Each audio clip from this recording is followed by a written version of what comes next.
Shock की 5 types हैं, जैसे सबसे पहली टाइप है हाइपोवोलेमिक शॉक। उसके अंदर हमारे पास 2 रीजन हो सकती हैं, या हेमरेज हो सकता है या फिर फ्लूइड डिप्रेशन की वजह से हो सकता है। हेमरेज की 2 कॉजेज हो सकती है, ट्रॉमा या सर्जरी, डिपेंड करता है किस एरिया का फ्रैक्चर हुआ है। अकॉर्डिंग टू दैट हमें पता चलता है कि कितना अप्रॉक्सिमेट ब्लड लॉस हो सकता है। For example bones like tibia humerus, उसमें आपका 750 ml होता है, फीमेल के लिए 1500 और पेल्विक फ्रैक्चर होता है 2000 ml ऑफ ब्लड लॉस तक जा सकता है। उसके बाद 1/5 ऑफ अगर ब्लड वॉल्यूम आपका लॉस हो जाता है इंडिकेट्स शॉक। ट्रीटमेंट में आप 2 चीज़ें करते हो, यहाँ देखते हो। एक तो सबसे पहले एटीएलएस प्रोटोकॉल, इसका एबीसीडी एयरवे हो गया, ब्रीथिंग सर्कुलेशन के अंदर आपने क्या करना है, ऑब्वियस कॉज को आपने ट्रीट करना है, आईवी एक्सेस देना है और टिश्यू परफ्यूजन आपने मेंटेन करनी है। उसके बाद है अनकंट्रोल्ड यस, अगर आपका सोर्स ऑफ हेमरेज है वो कंट्रोल नहीं हुआ तो आप रैपिड फ्लूइड नहीं दे सकते।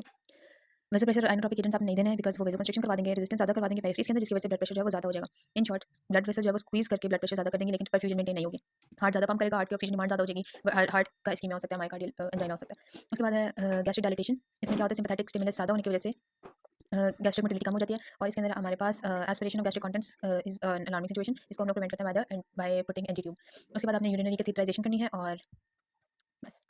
सेकंड टाइप डिस्ट्रीब्यूटिव शॉक, उसके अंदर वैस्कुलर टोन डिक्रीज हो जाती है और ब्लड वेसल्स जो है दे आर वेरी रिलैक्स्ड, जिसकी वजह से जो ब्लड वॉल्यूम है उसके कंपैरेटिव बहुत कम हो जाता है। ये इसकी सारी कॉजेज हो सकती हैं। यहाँ स्पाइनल कॉर्ड इंजरी होगी, यानी कि न्यूरोजेनिक शॉक जिसको हम बोलते हैं, उसमें क्या है कि सिग्नल्स जो है वो लॉस हो जाएंगे, टोन मेंटेन नहीं होगी, because the brain will not send signal to maintain the tone.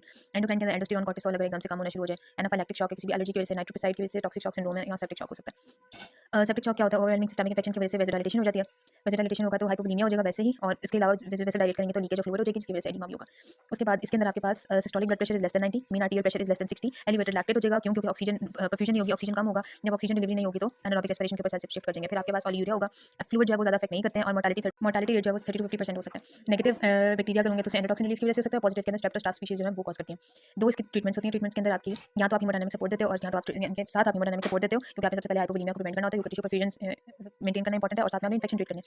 इसके अंदर आपके पास या तो इस हेमोडायनामिक सपोर्ट आपने दे दिया, उसके लिए आपने क्रिस्टलॉइड्स देने हैं, एल्ब्यूमिन देनी है, उसके बाद वेसोप्रेसर्स और पॉजिटिव आइनोट्रोप्स और कॉर्टिकोस्टेरॉइड्स, ये सारी आपकी ट्रीटमेंट्स हैं फॉर द हेमोडायनामिक सपोर्ट। वेसोप्रेसर्स के अंदर एपिनेफ्रिन, नॉरएपिनेफ्रिन, फेनिलेफ्रिन और डोपामाइन आ जाता है। डोपामाइन आपने हाई डोज दे देनी है, यानी कि मोर देन 10 मिलीग्राम आप दे सकते हो, मगर अगर लो डोज डोपामाइन आप दोगे तो उससे फर्दर डायलिटेशन होगी, और मजीद फर्दर डायलिटेशन होगी, and it will just lead to worsening of the situation. उसके बाद यहाँ पे वेसोप्रेसर्स हैं। वेसोप्रेसर्स के अंदर एजेंट ऑफ चॉइस नॉरएपिनेफ्रिन है। पॉजिटिव आइनोट्रोप्स में वो क्या करते हैं, स्ट्रेंथ ऑफ कंट्रैक्शन को इंक्रीज करते हैं, और कॉर्टिकोस्टेरॉइड्स अगर आपकी पहली दोनों ट्रीटमेंट्स नहीं चलती है ना, अगर आपकी पहली दोनों ट्रीटमेंट नहीं चलती है तो आप आईवी हाइड्रोकॉर्टिसोन दे सकते हैं। अगर आप आईवी हाइड्रोकॉर्टिसोन दे सकते हैं। उसके अलावा पॉजिटिव आयन ड्रॉप्स के अंदर डोप्यूटामाइन है। डोप्यूटामाइन आप 12 माइक्रोग्राम पर केजी पर मिनट आप देते हो, और positive ion drops strength of contraction increase करते हैं। इसमें डोप्यूटामाइन देते हैं हम लोग 20 माइक्रोग्राम पर केजी पर minute,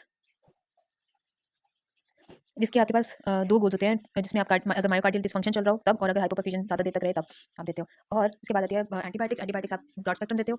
each hour delay leads to 8% increase in the risk of mortality, और बिफोर एंटीबायोटिक एडमिनिस्ट्रेशन आपने 2 दफा कल्चर लेने होते हैं, each 5 minutes apart for aerobic and anaerobic bacteria.